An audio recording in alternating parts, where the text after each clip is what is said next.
Hello, world. It's John Pinto, your roving realtor, bon vivant video blogger, and I am here with Eric Syren, all things roof, termite, home inspection. How are you today, Eric? Very well, thank you. And Rafael Betances, all things getting those inspections ordered. How are you today? I'm doing great, John. Thank you. Excellent. So I was looking at your very robust fall homeowner maintenance guide and notice getting the roof checked. We did a prior video on getting the gutters checked, which is sort of in the same neighborhood of the house. Right. But, I always am hyper vigilant on getting my roof checked, and I'm always very hyper vigilant about moving whatever repairs the house needs, moving the roof repairs up to top priority Sure. because when the roof leaks, there's a certain sense of insecurity and compromise. Because even if you have a roof warranty, it doesn't warrant the sheetrock that gets damaged. It doesn't warrant the hardwood floors that get damaged. It Yeah. doesn't warrant the furniture that gets damaged. So let's talk about potential surprises and leaks that people coming out of 6 months of dry California desert weather may be heading towards in the winter months. Right. Um, you would be surprised how many people have no idea what kind of condition the roof is. Most people see a glance of the roof as they walk in the house, but you have to remember your roof's up there 24/7 doing its job, exposed to the elements. And right now, the winds start coming up. If you have any loose shingles, it could pick those shingles up or tear a shingle. And now, when it starts to rain, like you say, the water is going to start coming in, and there's really not a whole lot you can do about it other than getting that roof repaired right away. Okay. And HomeGuard, one of the things I love about HomeGuard roofing in particular, is I don't think it's common knowledge that most roofing companies are into replacement. They'll come out and give you a bid to replace your roof, but HomeGuard seems to have carved out a unique slice of the roofing business, where they actually, if I am correct, specialize on repair, not replacement. Is that accurate? You're right. You're right. And why would you want to replace something that's going to cost tens of thousands of dollars if it could be repaired? It just doesn't make any good economic sense. And we're not a roof company that's trying to push a new roof on someone. If it can be repaired, we're going to repair it, and we're going to back it up because we're going to put a warranty on that as well. But at the same time, I have seen HomeGuard roofing look at a roof and say, "We will not bid on this roof. We will not warranty this roof under any conditions." Right.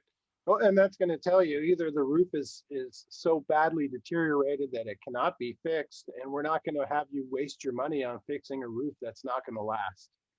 So let's go down the rabbit hole of individual roofing materials and the ones that, and the unique problems caused by each.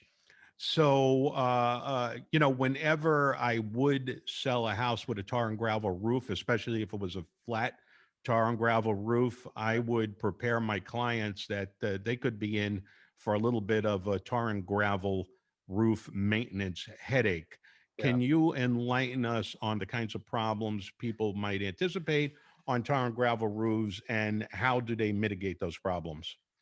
Well, a tar and gravel roof is unlike other types of roofing that sort of act like an umbrella. Tar and gravel roof could potentially be like having a swimming pool up above your house there.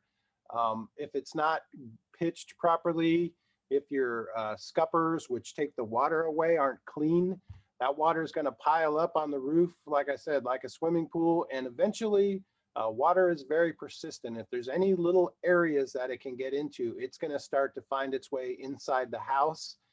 You want to get somebody up there that knows what they're looking at. They know where the problem areas are, and to get that repaired and sealed up before you have a problem.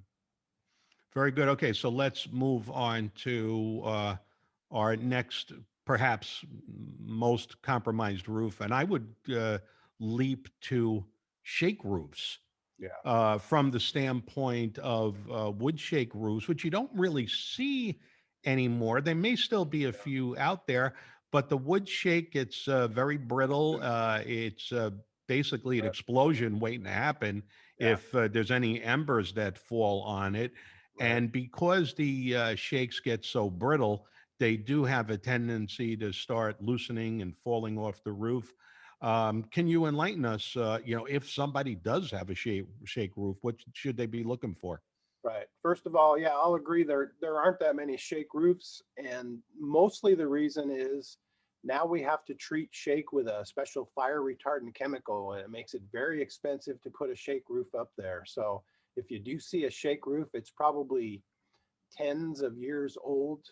Um, they have an inherent ability to seal themselves to a certain point because obviously when wood gets wet, it will swell up, so it will slow those leaks down. So you can kind of get away with not maintaining it for a while, but eventually, like you say, when it dries out, they curl, they split, and then the underlayment is exposed to the ultraviolet rays of the sun. And as soon as that happens, it's going to burn through that. And the next time it rains, you're going to get water in the house. Okay, so let's go to various kinds of tile roofs. Now, the caution I always give my clients is don't let anybody up on the roof. Yeah. So, and usually that comes up with satellite dishes or fumigations, et cetera, et cetera. Right. So, can you comment on the vulnerabilities of a tile roof and how do you protect yourself against that? Right. And the other thing would be putting solar panels up there. That's a Mhm. great thing to do, but you basically have a bunch of people walking around up there on the roof and then putting what we call penetrations through the roof. They're basically putting holes in the roof. So you're taking a perfectly good roof, you're tromping around on it, and then you're compromising it by putting holes. Concrete tile roofs are very durable. They can last up to 50 years. There are some inherent problems with those. The tiles can slip out of place, and then you're exposing your underlayment like we talked about. The tiles can break. Even without someone walking on that, temperature differential can break the tiles. They're just made of concrete. And there are two different types of concrete. We have a lightweight concrete tile, if you can believe concrete can be lightweight, but it's a lighter grade of tile. You definitely don't want people walking on that. The regular concrete tile roofs, as inspectors, we know how to walk on that safely without damaging anything, because you do eventually want someone to get up there to make sure you don't have any issues with that expensive concrete tile roof. Yeah, and you got antennas up there and Oh yeah. all kinds of ways of compromising it. Yep. Um, Very good. Okay, so we could go down the rabbit hole of all the different roofs, but in general, we want to stick to the subject on homeowners taking care of their fall maintenance on the roof.